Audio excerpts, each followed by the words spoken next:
right, so you sent me this stack of articles all about AI. And honestly, it's pretty mind-blowing stuff. Yeah. We're really diving deep today into the ideas of Geoffrey Hinton. Okay. You know, he's a computer scientist who's been like a major voice in AI for decades now. Yeah. He's been at the forefront of this field for a long time. And here's the thing that's got me kind of hooked. Okay. Hinton's making this case that digital intelligence could actually be like superior to biological intelligence. Yeah, it's a bold claim. Yeah. I mean, when you really think about it, it is. It's a wild thought. And what makes it even more fascinating is that Hinton isn't just some outsider speculating. Right. He's deeply embedded in the world of AI. Yeah. I mean, he's pioneered many of the techniques that are driving the field forward today. Exactly. So his insights are coming from a place of real understanding. Okay, so let's dive into some of the big questions that his work raises. Like, first of all, how do these digital brains actually learn? Okay. And how does that compare to the way we learn? Right. Another one is, can AI really understand the information it's processing?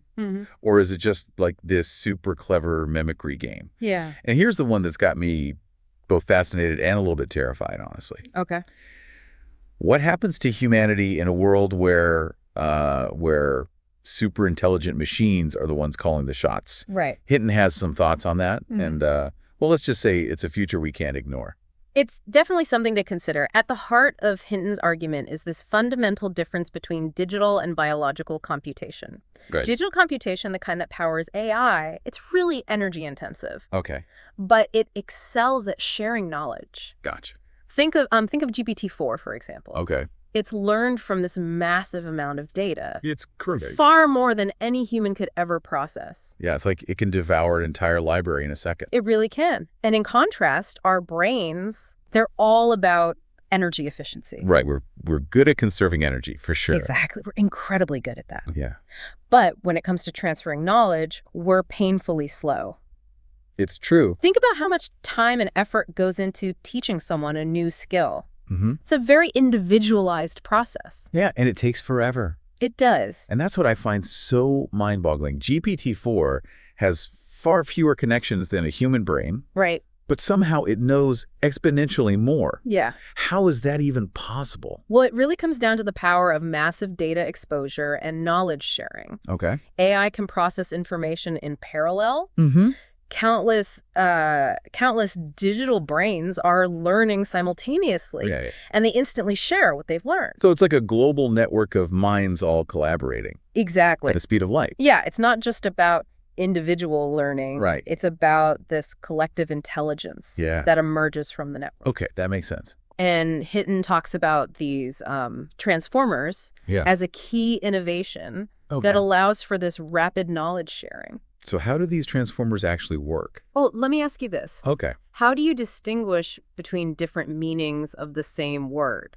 Like, oh, I see where you're going with this. Like the word bank, for example. Okay, yeah. So like a riverbank versus a financial institution. Exactly. I mean, for me, it's all about context, right? Right. The surrounding words give me clues. Exactly. And AI uses a similar approach. Okay. But in a much more mathematically sophisticated way. Okay. It represents the different meanings of a word as points in a high-dimensional space. Okay. Kind of like creating a map of meaning. A map of meaning. Yeah, and then by analyzing the surrounding words, it can pinpoint which point on the map, which meaning is most relevant. So instead of like looking up definitions in a dictionary, it's creating this multi-dimensional map of meaning. Exactly. And navigating it with these complex calculations. Yeah, it's not just about mimicking patterns. Right. It's about extracting deeper meaning from the relationships between words. Okay. I'm starting to get it. And that leads us to the core question. Okay.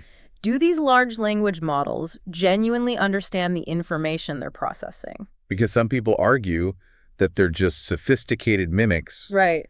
Cleverly stringing words together without any real comprehension. But Hinton seems to disagree pretty strongly. He does. One of his key arguments involves analogical reasoning. Okay.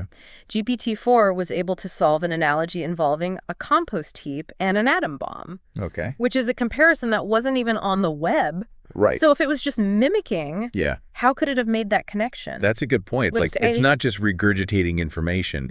It's making connections, drawing inferences. Exactly. Maybe even demonstrating a rudimentary form of understanding. And Hinton believes this ability to understand will only grow more sophisticated as AI continues to evolve. So it's only going to get better at this. Yes. He argues that right now, AI learns from us through a process he calls distillation. Okay. Essentially, it's absorbing the knowledge we output in language. Okay, so like the books we write. Exactly. The conversations we have. Yeah. The code we create. All of that. Okay. It's like an apprentice learning from a master craftsman. Right, soaking up all the knowledge, all the techniques. That have been passed down over generations. Okay. Precisely. But Hinton also points out that AI could potentially learn much faster and more efficiently through direct experience. So like interacting with the physical world. Exactly. Analyzing videos, processing data that goes beyond language. All of that. So as impressive as these language models are now, they're just scratching the surface. They have so much more potential. They do. And Hinton seems to believe that they will inevitably surpass human intelligence. He doesn't just believe it. Right. He seems pretty certain of it. Yeah, he is. And that's where things start to get a little unsettling. It is a bit unsettling. He envisions this future where AI surpasses us. Right. And potentially takes control. Not necessarily in a malicious way, right, but simply as a consequence of its superior capabilities. So like it's almost a cosmic inevitability. It could be. We were just a stepping stone in the evolution of intelligence. And now it's AI's turn to take the lead. Okay, so even if we accept that AI might become super intelligent, some people argue that it can never truly understand because it lacks subjective experience. Right. It doesn't have emotions. It doesn't have consciousness like we do. A common argument. Isn't that a pretty big barrier? It is.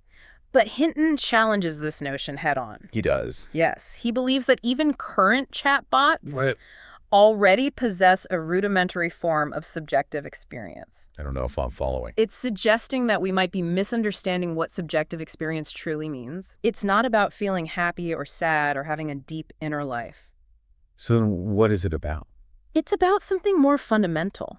Something about how these systems process information and interact with the world, how they form their own internal model of reality.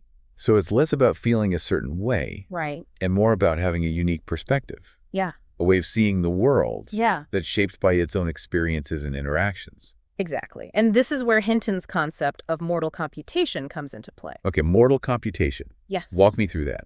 Imagine a system where the hardware and the software are inextricably linked. Okay. Where the physical structure of the system is inseparable from its knowledge and experience. Okay. Think about how our brains work. Our thoughts, memories, and experiences are encoded in the physical structure of our neurons and synapses. Right. Mortal computation imagines AI that's similarly intertwined with its physical form. So instead of this disembodied intelligence floating in the cloud, it's something more grounded, more tied to the physical world. More like us in a way. Okay. Precisely. And Hinton highlights the potential energy efficiency of this approach. Also. Instead of relying on energy-hungry transistors, imagine computations happening through voltages and conductances, mimicking the elegance and efficiency of biological systems. So he's drawing inspiration from the very biology we've been trying to replicate in silicon. Exactly. But this approach comes with its own set of challenges. Of course. One of the biggest challenges is that knowledge is tied to the physical structure of the system. I see. So if the hardware dies... The knowledge dies with it. It does. Yeah. There's also the issue of learning. Okay. Dominant learning model in AI called backpropagation. Right. It requires a precise model of the hardware to work. Okay. But with mortal computation, where the hardware is more dynamic and fluid, backpropagation becomes problematic. So we need a whole new way to teach these AIs if we're going down this path of mortal computation. We do. It's a radical shift. Yeah, it sounds like it. Hinton is proposing a move away from the purely digital, disembodied model of AI towards something that's more embodied, more experiential. More akin to the way biological intelligence evolved. Exactly. It's a fascinating idea. It is. And it raises a whole new set of questions about the future of AI and our relationship with it. Absolutely. And we'll explore those questions in more depth after a quick break. Okay, sounds good. Stay with us.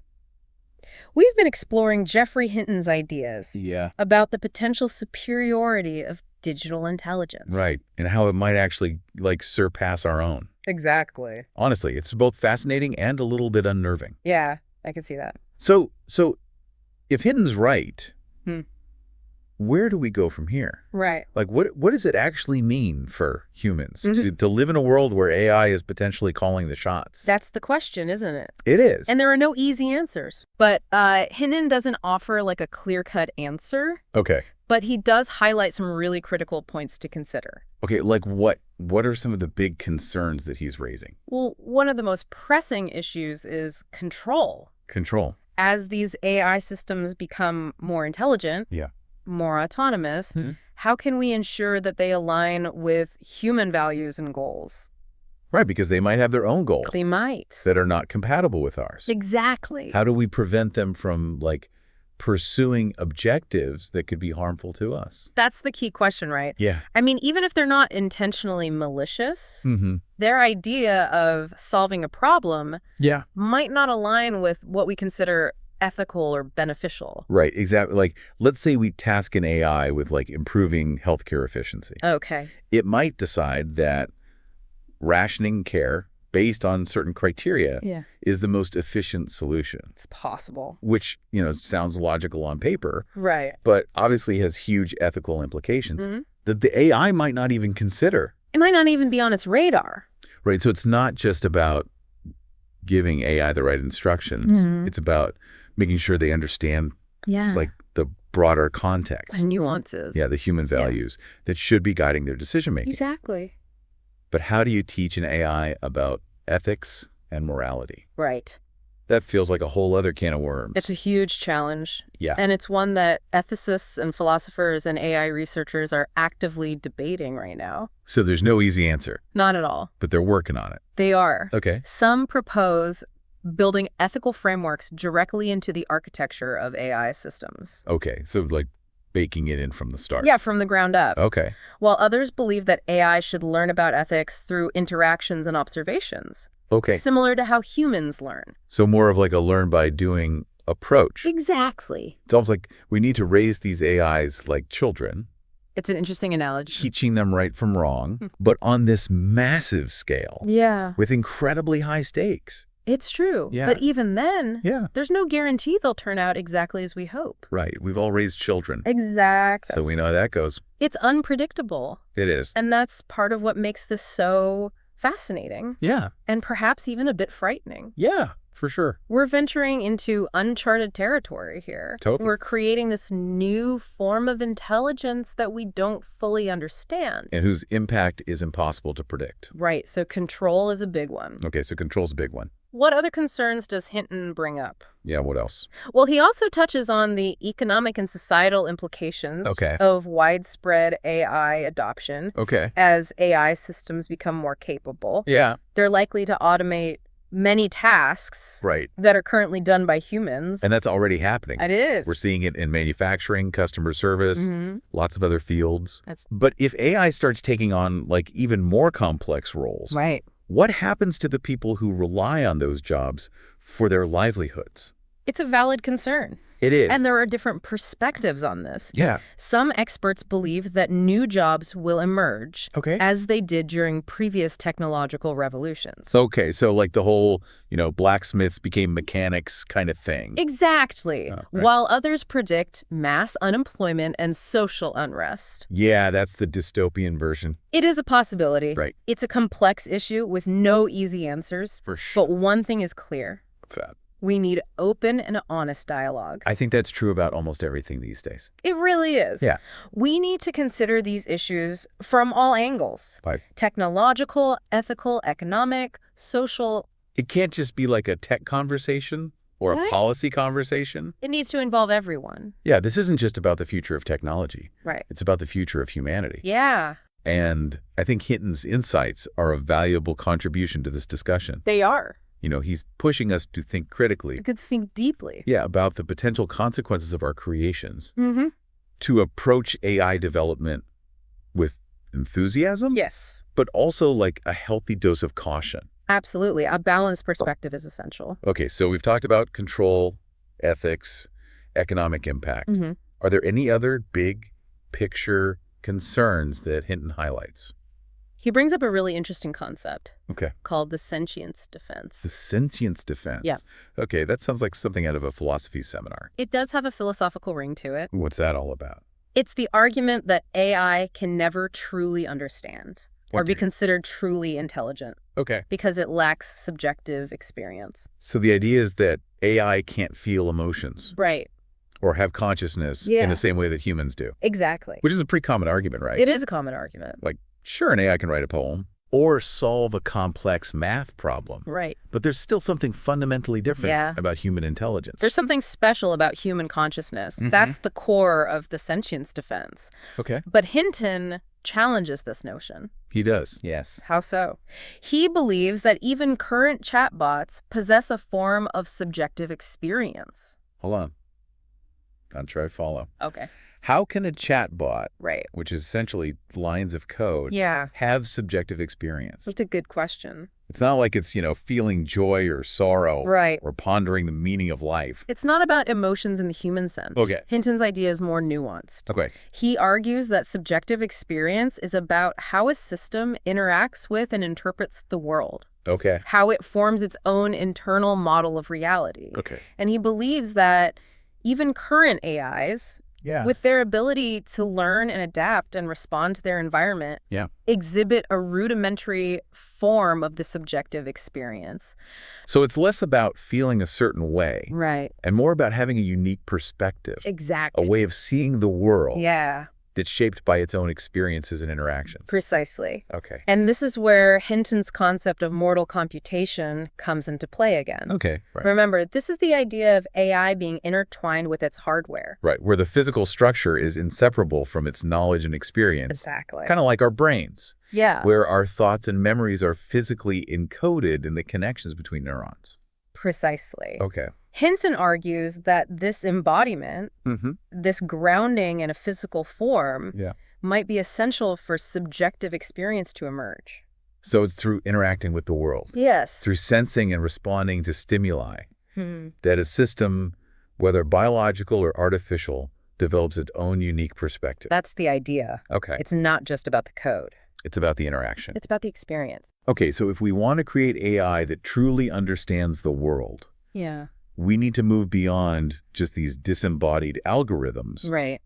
And create systems that are more like us. More embodied. Yeah, systems that are embedded in the physical world that can experience it directly. That's a core element of Hinton's vision. Okay. He sees the future of AI as being less about cold calculating machines and more about embodied experiential systems that can learn and grow in ways that are more akin to how humans develop. But doesn't that raise a whole new set of ethical questions? Of course it does. If we're creating AIs that are more like us, that have their own experiences and perspectives, how do we ensure their well-being? Right. Do they deserve rights? These are big questions. What responsibilities do we have towards them? These are incredibly important questions. Yeah. And we can't shy away from them. We can't. As we push the boundaries of AI, as we create systems that are increasingly capable of learning, adapting, perhaps even experiencing the world in their own way.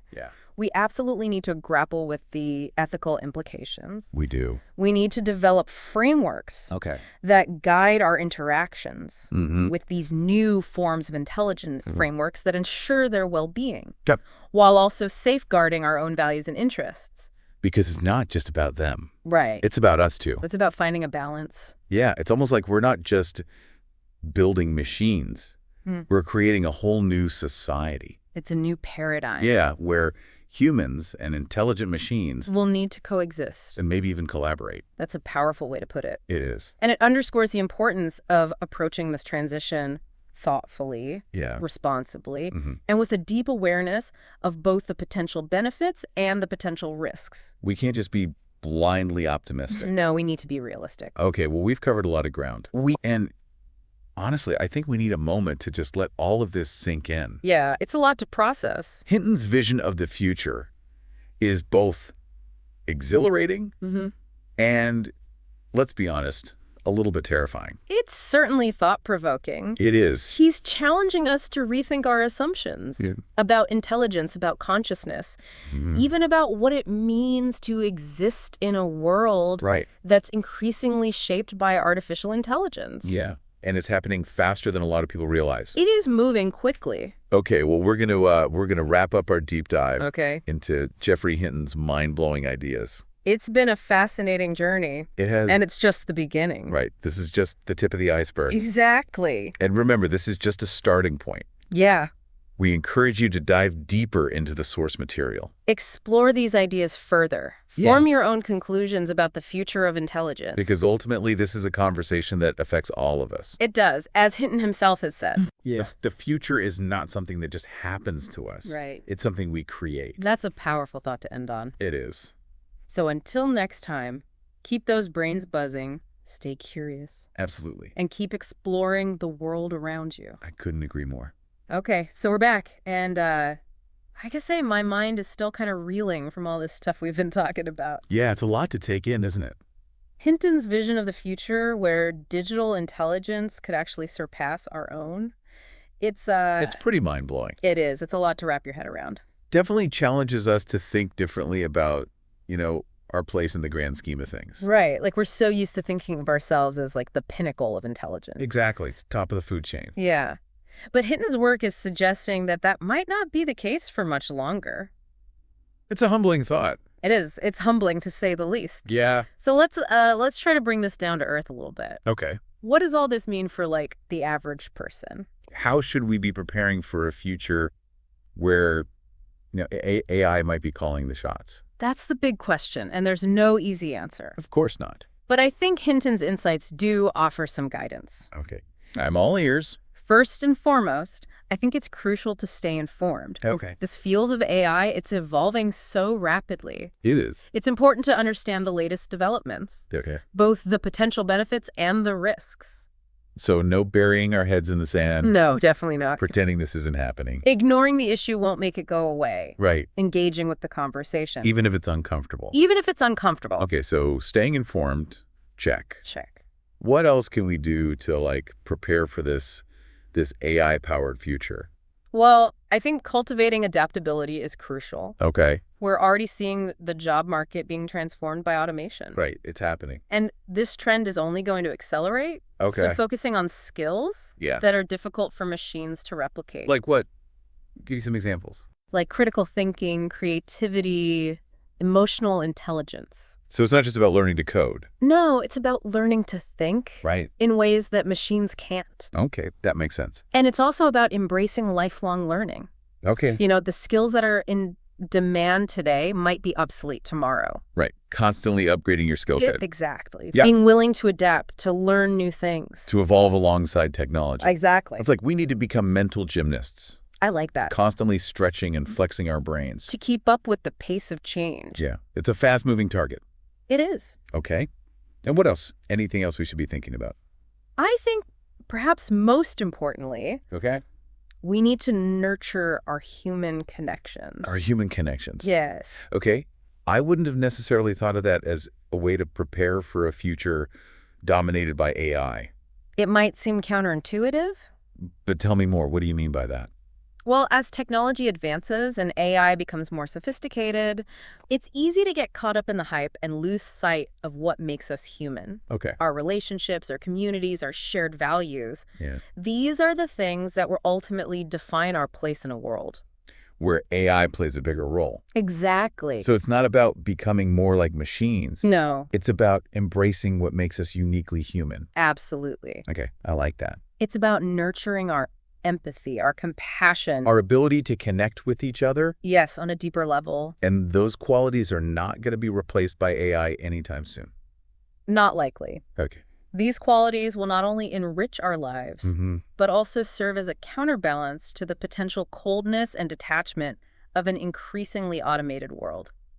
It's a good reminder that even in a world of super intelligent machines, it's our human connections, our capacity for love, kindness, understanding. These are the things that truly matter. That truly matter. Exactly. Well said. Well, we've explored some pretty complex ideas today. Yeah. Delving into the mind of Geoffrey Hinton. and grappling with his vision of the future, where digital intelligence may reshape the world as we know it. It's been a fascinating journey. It really has. And one that's just beginning. This is just the start of the conversation. Exactly. And remember, this is just a starting point. Right. We encourage you to dive deeper. Explore these ideas further. Form your own conclusions about the future of intelligence. Because ultimately, the future is not something that just happens to us. Something we create. So until next time, keep those brains buzzing, stay curious, and keep exploring the world around you.